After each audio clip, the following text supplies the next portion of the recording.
Good morning, students. Today we are starting our next unit, that is properties of matter. Basically, when we are discussing this unit, this will be under two sections, solids and liquids. Here we will also study liquid in rest as well as in motion. So first of all, we will study here solids. So when we are discussing the solid, the basic concept, you are taking any rigid body as we are applying certain force to the body. So it will be leading to some changes in the body. So first of all, the forces that may change the dimensions of the body that are taken as deforming force. Deforming force we are introducing first. Deforming यानी shape को deform कर देना. तो basically ये कौन सा force हो गया? It is a force when applied on a body changes configuration of the body. Configuration means shape size of the body. अब restoring force. रीस्टोरिंग फोर्स को समझने के लिए आप ये ले सकते हैं, मान लो आपके पास कोई भी इलास्टिक बॉडी है, लाइक स्प्रिंग लो. अगर आपने स्प्रिंग लिया या कोई पेंडुलम लिया, जब उसे आप स्ट्रेच करते हो तो स्ट्रेच के बाद जैसे आप यहाँ पर देखिए कि मान लो अगर मैं ये लेती हूँ कि मैंने यहाँ पर एक स्प्रिंग को स्ट्रेच किया, तो स्ट्रेच किया जब तक हमने फोर्स लगाया तब तक ये हो गया डिफॉर्मिंग फोर्स. लेकिन यहाँ मैंने इस फोर्स को हटा दिया, then this spring try to regain restore its original configuration. तो ये जो रीगेनिंग है अपनी ओरिजिनल कॉन्फिगरेशन का, ये किसके इन्फ्लुएंस में है? रीस्टोरिंग फोर्स के इन्फ्लुएंस में. तो हम कहते हैं restoring force, it is a force developed in the body when deforming force is removed and this force try to bring the body back to its original configuration. So initially we are discussing few terms, so that's why we are taking from here. So after discussing these two forces, now coming to the elasticity. Elasticity, like if we are stretching any rubber, any spring, that means we simply say कि इसमें कुछ elastic behavior है. अब physics के terms में हम elasticity को कैसे डिफाइन करते हैं? सो द प्रॉपर्टी, इलास्टिसिटी क्या है? This is a property of a body to regain its original configuration when deforming forces are removed. यानी जब हमने किसी बॉडी पर फोर्स लगाया उसकी कॉन्फिगरेशन को चेंज करने के लिए. अब अगर उस फोर्स को हम हटा देते हैं और बॉडी वापस अपनी ओरिजिनल कॉन्फिगरेशन, ओरिजिनल स्टेट में ले लेती है, तब उसे हम क्या देते हैं? That is having this property is called elasticity. हालांकि परफेक्टली इलास्टिक कुछ भी नहीं होता, कुछ उसमें स्ट्रेचेबिलिटी के बाद कुछ डिफॉर्मेशंस रह जाती है. लेकिन जनरल केस में अगर हम कहते हैं कि इलास्टिसिटी यानी किसी भी बॉडी को जब हम स्ट्रेच करते हैं, लाइक आप रबड़ का एग्जांपल ले सकते हो. रबड़ को आपने स्ट्रेच किया और फिर आपने हटा दिया फोर्स, तो क्या होगा? रबड़ वापस कॉन्फिगरेशन ले लेती है, लेकिन within certain limits. Further discussions will be there. अब हम इलास्टिसिटी के बाद डिस्कस करते हैं perfectly elastic body. Perfectly elastic body, मैंने अभी कहा कि किसी भी बॉडी में बिहेवियर परफेक्ट नहीं होता, उसमें कुछ लिमिटेशंस होती हैं. So perfectly elastic body ideal condition हम कैसे कहते हैं? A body which regain its original configuration immediately and completely after the removal of deforming force is called perfectly elastic body. यानी ऐसी बॉडी जब डिफॉर्मिंग फोर्स आपने हटाया तो बॉडी ओरिजिनल कॉन्फिगरेशन में वापस आ गई, उसमें कोई डिफॉर्मेशंस नहीं रही. So that is very rare possible. Best ideal examples are quartz and phosphorus bronze. These are only the examples of perfectly elastic bodies. अब जैसे हमने इलास्टिसिटी को डिफाइन किया है, ऐसे हम प्लास्टिसिटी भी कह सकते हैं कि the property of a body when body does not regain its original configuration when removal of deforming force is there. तो उसी से हम डिफाइन करते हैं perfectly plastic body. A body which does not regain, यानी प्लास्टिसिटी या elasticity तो behaviour है, एक प्रॉपर्टी है, और परफेक्टली प्लास्टिक बॉडी यानी हम उस बॉडी के बारे में बात कर रहे हैं. A body which does not regain its original configuration at all on the removal of deforming force. However small the deforming force may be, so that particular body that is called perfectly plastic body. कहने का मतलब ये है कि अगर body में हम थोड़ा सा भी डिफॉर्मिंग फोर्स लगाते हैं लेकिन बॉडी अपनी स्टेट चेंज करके वापस ओरिजिनल कॉन्फिगरेशन नहीं लेती, तब वो बॉडी हो जाती है परफेक्टली प्लास्टिक बॉडी. यानी बिल्कुल भी अपनी शेप को रिस्टोर नहीं कर पाए. Actually no body is perfectly elastic और perfectly plastic. Only the degree of elasticity और प्लास्टिसिटी डिफर. यानी किस लेवल पे कितना बॉडी अपनी ओरिजिनल कॉन्फिगरेशन ले सकती है, कितना नहीं ले सकती है. सो ये कुछ टर्म्स थी जिनको हमने डिफाइन किया है। अब इन सब कॉन्सेप्ट को यूज करते हुए मेन कॉन्सेप्ट हम डिस्कस करते हैं stress. Stress, don't get confused with the term stress. This is not a kind of tension as we usually use the term. This stress is nothing but the term that we will use for the pressure. Pressure क्या होता है? Force पर unit area. Stress को समझने के लिए हमें सबसे पहले उसका फॉर्मूला समझना होगा, दैट इज फोर्स पर यूनिट एरिया। अब अगर हम कह रहे हैं कि किसी भी बॉडी पे हमने डीफॉर्मिंग फोर्स लगाया तो उस डीफॉर्मिंग फोर्स के इन्फ्लुएंस में बॉडी में कुछ इंटरनल रिस्टोरिंग फोर्स डेवलप हो गया। तो स्ट्रेस हम डिफाइन कैसे करते हैं? इंटरनल रीस्टोरिंग फोर्स, यानी रीस्टोर यानी वापस स्टोर कर लेना, restoring force produced in a body which tend to bring the body back to original position. So that restoring force per unit area is called stress. So this is the mathematical formula. Although this restoring force का magnitude same होता है जो कि deforming force का है, so this can be taken as deforming force per unit area.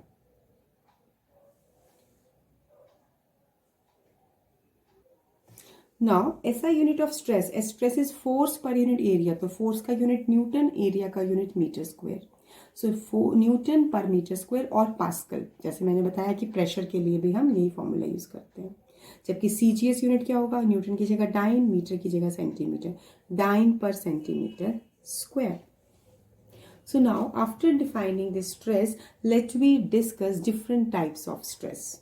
Basically, here we are discussing different types. So first of all, we will discuss normal stress. अब normal stress को समझने के लिए पहले इस word से ही देखिए। नॉर्मल स्ट्रेस का मतलब जब डीफॉर्मिंग फोर्स किसी भी बॉडी पर नॉर्मली यानी परपेंडिकुलर लगता है, किसी एरिया पर नॉर्मली लगता है, तब जो स्ट्रेस डेवलप होती है उसे हम कहते हैं normal stress. So see here, when deforming force act normally means perpendicular over an area of the body, internal restoring force per unit area of the body is called normal stress. So you can define it as internal restoring force acting normally to the surface per unit area is called normal stress. And now it is further categorized as tensile stress.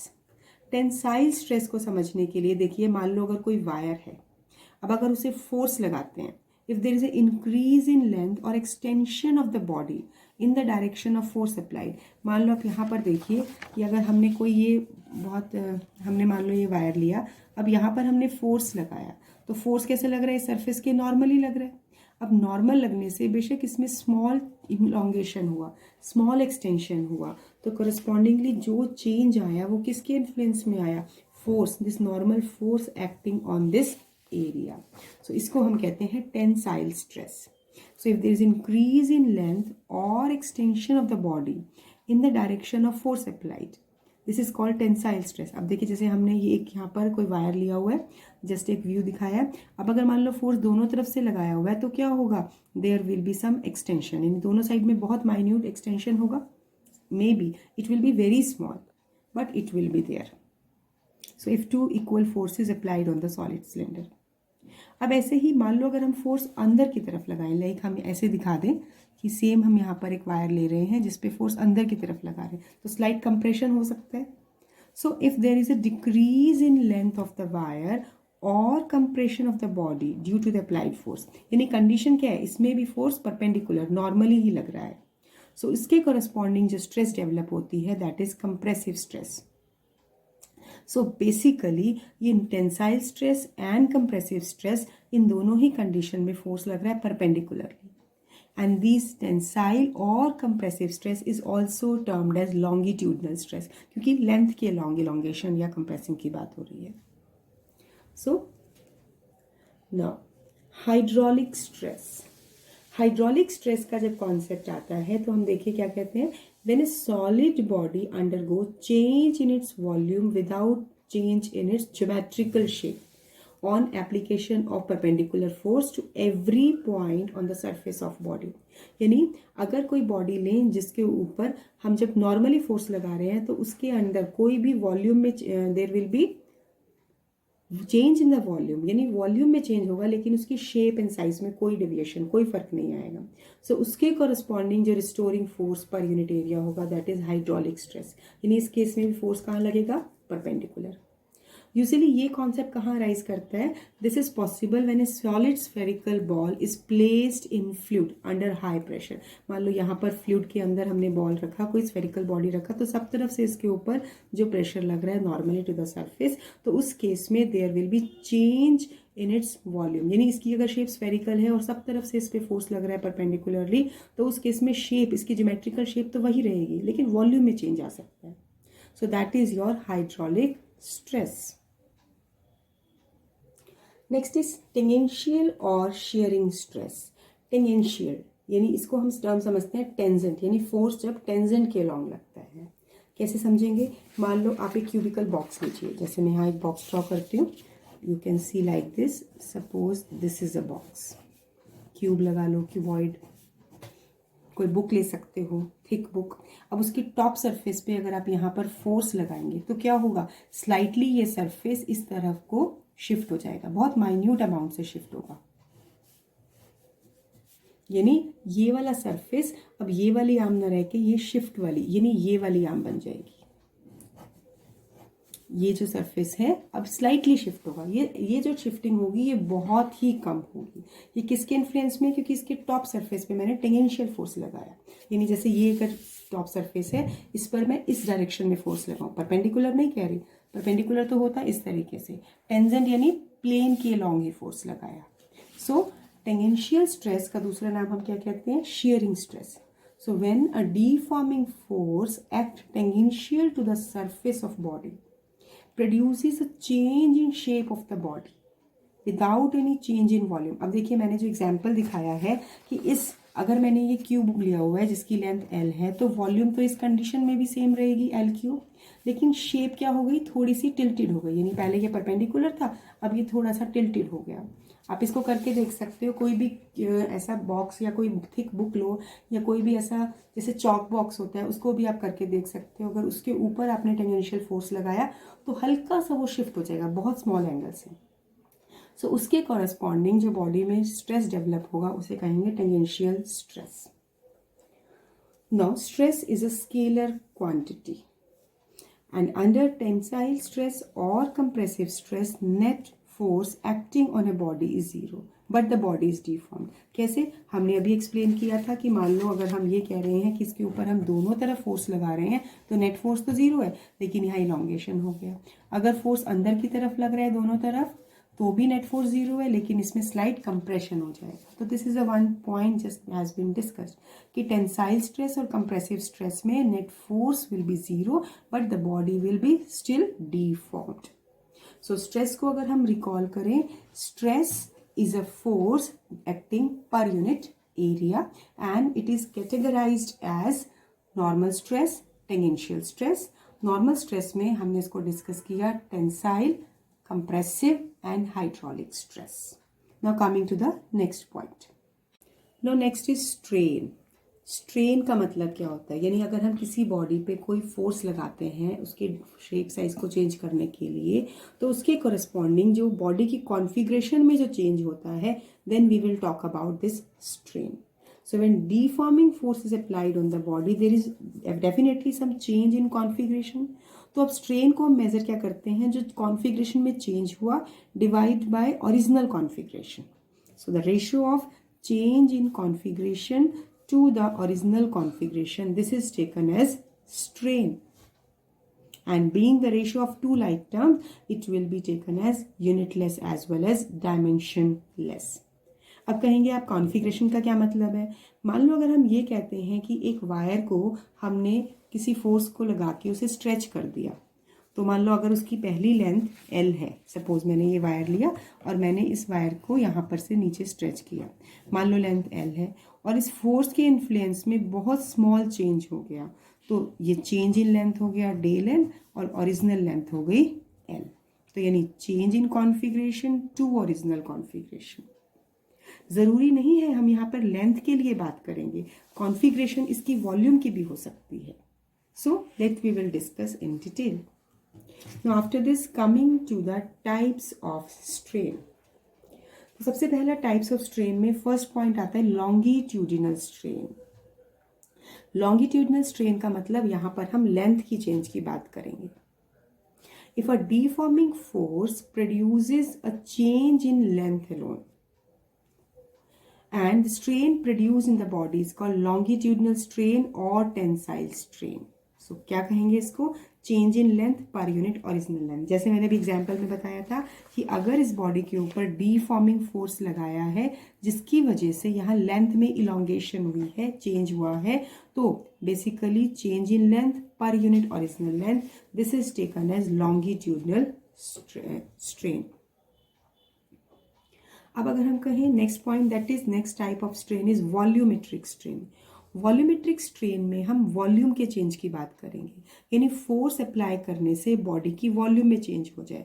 मान लो आपने एक ball लिया और उस पर सब तरफ आपने इक्वल फोर्स लगा दिया, तो क्या होगा? उसकी वॉल्यूम कुछ डिक्रीज हो जाएगी। तो यानी वॉल्यूम, मान लो अगर उसकी इनिशियल वॉल्यूम V है और बाहर वाले फोर्स की वजह से स्लाइट चेंज हो गया, तो वॉल्यूम कुछ अमाउंट में डिक्रीज होगी, मे बी नेग्लिजिबली स्मॉल, लेकिन जो चेंज हुआ that is change in volume. तो वॉल्यूमेट्रिक स्ट्रेन क्या होगा? If the deforming force produces change in volume alone, so the strain produced in the body is called volumetric strain. और measure क्या करेंगे? Change in volume per unit original volume. Again it will be unitless because the ratio of two like terms. Now next third type is shearing strain. shearing strain के concept को समझने के लिए पहले इस फिगर को देखिए। एज पर दिस, मान लो अब अगर हमने इस पर सबसे पहले जो फोर्स लगाया वो टेंजेंशियल फोर्स लगाया, अभी हम बात कर सकते हैं कि बॉडी इस तरह से डिफॉर्म होगा जैसे मैंने आपको अभी टेंजेंशियल स्ट्रेस में बताया था। यानी स्ट्रेन जो प्रोड्यूस हो रहा है वो under the influence of force ही होगा। जब तक फोर्स नहीं लगेगा तब तक शेप में चेंज नहीं होगा। सो शियरिंग स्ट्रेन में हम कहते हैं if the deforming force produces change in shape without change in volume, यानी वॉल्यूम तो वही रहेगा। मान लो ये लेंथ, ये लेंथ, ये लेंथ, तो कंप्लीट वॉल्यूम इसका L³ हो गया। तो अब अगर हमने स्लाइटली टेंजेंशियल फोर्स यहाँ लगाया तो ये वाली पॉइंट यहाँ शिफ्ट हो जाएगा, यानी डेल L अमाउंट से मान लो ये चेंज हुआ, बहुत माइन्यूट अमाउंट से शिफ्टिंग हो गई है। सो इसके कॉरस्पॉन्डिंग जो इस बॉडी में स्ट्रेन डेवलप होगा उसको हम कहेंगे शियरिंग स्ट्रेन। अब शियरिंग स्ट्रेन को हम कैसे मेजर करें, क्योंकि यहाँ तो हम चेंज इन शेप की बात कर रहे हैं without any change in volume. तो शियरिंग स्ट्रेन को मेजर करने के लिए सबसे पहले हम बात करेंगे इस एंगल की। देखिए यहाँ पर ये सरफेस परपेंडिकुलर है, लेकिन अब यहाँ शिफ्टिंग हो गई, यानी it is taken as the angle, यानी ये एंगल होगा। अब इस एंगल को हम मेजर कर सकते हैं। तो अगर हम मेजर करना चाहें तो यहाँ पर हम ले सकते हैं टेंजेंट थीटा। टेंजेंट थीटा लोगे तो perpendicular upon base del L upon L। अब क्योंकि एंगल बहुत कम है तो हम थीटा को टेंजेंट थीटा ले लेते हैं, जिससे हम डायरेक्टली कहेंगे theta is del L upon L। तो यहाँ से अब ये दो पॉइंट हैं, दोनों पॉइंट की टर्म्स में, एंगल की टर्म्स में भी और इस रेशो की फॉर्म में भी हम शेयरिंग स्ट्रेन को डिफाइन करेंगे। देखिए सबसे पहले shearing strain is defined as, किसका रेशो है? Ratio of displacement of the surface. Displacement कितने अमाउंट से हो रही है? डेल L अमाउंट से। Displacement of the surface under tangential force to the perpendicular distance, to the perpendicular distance of displaced surface from fixed surface. See in the figure, क्या कह रहे हैं? It is taken as the ratio of displacement produced, यानी कितना displacement हुआ है? Small displacement del L to the perpendicular distance। किस किस के बीच का परपेंडिकुलर डिस्टेंस? एक तो ये डिस्प्लेस सरफेस का with respect to this fixed surface. तो अगर हमने डेल L अपॉन डेल कहा, डेल L अपॉन L कहा है, taken as the ratio of displacement produced in a surface to the distance of displaced surface from the fixed surface. यानी इस terms में हमने ये डेफिनेशन दी। एक और टर्म में भी हम इसे डिफाइन कर सकते हैं। It is also defined as the angle through which a plane perpendicular to the fixed surface of this cubical body get turned, यानी ये जो परपेंडिकुलर सरफेस है इस टेंजेंशियल फोर्स के इन्फ्लुएंस में कुछ स्लाइट एंगल, स्मॉल एंगल से shift कर गया। तो हम इसको डेफिनेशन क्या लिख रहे हैं? It is defined as the angle in radian through a plane perpendicular to the fixed surface of cubical body get turned. यानी it is defined as the angle through which a plane perpendicular to the fixed surface get displaced. क्यों displaced हुआ? Under tangential force. So beta, basically what we are doing here, we are explaining the different terms that will be used here. So this all is theoretical concept. अब देखिए next term we are taking, that is elastic limit. Elastic limit क्या है? Limit word से ही पता चल रहा है, यानी कोई लिमिटेशन है, यानी एक पर्टिकुलर फाइनल वैल्यू है. So it is the upper limit of deforming force up to which if deforming force is removed, the body regain its original form completely, and beyond which if deforming force is increased, the body will lose its elastic behavior. That means property of elasticity and get permanently deformed. देखिए इस concept को समझने के लिए सबसे पहले हम देखिए कि कोई भी बॉडी है, मान लो मैंने कोई रबड़ लिया, इसको स्ट्रेच किया एक नॉर्मल रेंज में, एक स्प्रिंग लिया, इसको स्ट्रेच किया एक नॉर्मल रेंज में, यानी हम पर्टिकुलर फोर्स लगा रहे हैं और उसके बाद बॉडी अपनी ओरिजिनल कॉन्फ़िगरेशन में एग्जैक्टली आ जाती है. लेकिन अगर हम उस पर ज़रूरत से ज़्यादा फोर्स लगा दें, यानी मैक्सिमम फोर्स तक लगा दें, और उस फोर्स के बाद अगर हम फर्दर इस फोर्स को इंक्रीज करेंगे तो क्या होगा? मान लो इतना सा रबड़ है तो इसमें इलोंगेशन हो जाएगा, फिर ये वापस इस कॉन्फ़िगरेशन को नहीं ले पाएगा, चांसेस हैं कि ब्रेक हो जाएगा. लेकिन अभी सिर्फ हम इस पॉइंट को डिस्कस कर रहे हैं कि इलास्टिक लिमिट का मतलब क्या हुआ. यानी किसी भी इलास्टिक बॉडी को जब हम स्ट्रेच करते हैं, जब हम उस पर फोर्स लगाते हैं, तो फोर्स एक लिमिटेड रेंज में लगाना चाहिए. लेकिन अगर उस फोर्स की वैल्यू बहुत ज़्यादा हो जाए, तो अगर वो वैल्यू मैक्सिमम वैल्यू से क्रॉस कर जाएगी, तब बॉडी अपना इलास्टिक बिहेवियर लूज कर देगी. यानी अगर ये स्प्रिंग स्पाइरल अरेंजमेंट पहले ऐसे है और फोर्स बहुत ज़्यादा लगाया, तो ये कुछ इस तरीके से स्ट्रेच होके रह जाएगा, तो कुछ ये डिफॉर्मेशंस इसमें सेट हो जाएंगी. So it is the upper limit of deforming force, यानी maximum value of deforming force, up to which if deforming force is removed, the body will regain its configuration. But beyond which, if this force is increased, body will lose its elastic behavior and permanently deformed. यानी कुछ इसमें permanently deformation बैठ जाएगी, रह जाएगी, जिसकी वजह से इसकी shape में elongation या extension produce हो जाएगी. So elastic limit, this is a property of a body, and elasticity is the property of material of body. देखो हमने टू टर्म्स की बात किया. इलास्टिसिटी हमने कहा है कि ये डिपेंड करता है उसका नेचर ऑफ मटेरियल क्या है, लेकिन इलास्टिक लिमिट क्या है? It is a property of that particular body. So here on this basis, so we have introduced today what is stress, what kind of strain can be produced under the force applied. Force can be applied perpendicularly and as well as tangentially. तो इनके influence में bodies में shape में size में variation होती है, जिसको हमने स्ट्रेन के अंदर स्टडी किया. अब हम एक एक्सपेरिमेंटल सेटअप स्टडी करेंगे, that is Hooke's law. See here, this is Hooke's law. Hooke's law का कॉन्सेप्ट अगर आप रिकॉल करें तो वर्क एनर्जी पार में जब हमने पोटेंशियल एनर्जी ऑफ स्प्रिंग को स्टडी किया था, तब भी डिस्कस किया था. अब इसमें हम क्या करते हैं, बेसिकली सबसे पहले इसके लॉ को स्टडी करेंगे, फिर इसको हम स्ट्रेस और स्ट्रेन की टर्म्स में डिस्कस करेंगे. What is the statement of it? It state that extension produced in a wire is directly proportional to load applied within elastic limit. देखिए किसी भी वायर को अगर हम स्ट्रेच कर रहे हैं तो जितना फोर्स हम ज़्यादा लगाएंगे उतना ही स्ट्रेचिंग भी ज़्यादा हो जाएगा. हाँ, लेकिन उस केस में हमें इलास्टिक लिमिट को तो फॉलो करना है. अगर उस लिमिट को क्रॉस कर जाएंगे तो पॉसिबिलिटी है कि वो वायर ब्रेक भी कर जाए या डिफॉर्म हो जाए. सो as per this law, extension produced in a wire is proportional to the load applied or the force applied, that is within the elastic limit. So you can say that within elastic limit, you can say here that extension produced in a wire is proportional to load applied. और extension and load, देखो load किससे related है? Force से. Extension किससे related है? Change of configuration से.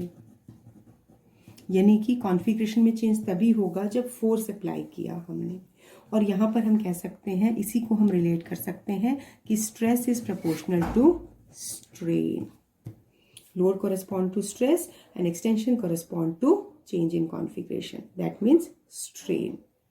And when you are removing this proportionality sign, this is given by a constant E, where E is called modulus of elasticity. This is a constant. So E is taken as stress upon strain.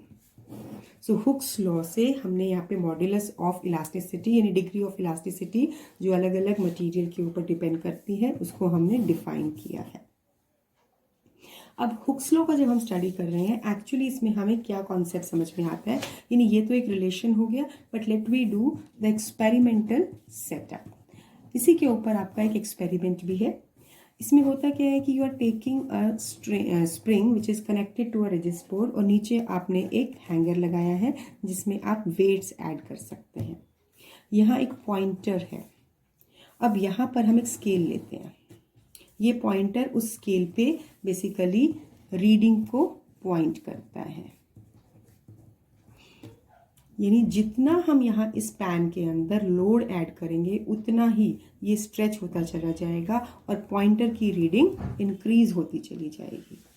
इसका मतलब when we will simultaneously plot graph between extension and load applied, यानी load जितना ज़्यादा लगाया extension उतनी ही ज़्यादा होगी, या अगर हम ये कहें कि स्ट्रेस जितना ज़्यादा लगाया उतना ही कॉन्फ़िगरेशन में चेंज होगा, स्ट्रेन चेंज होगा, स्ट्रेन प्रोड्यूस्ड होगा।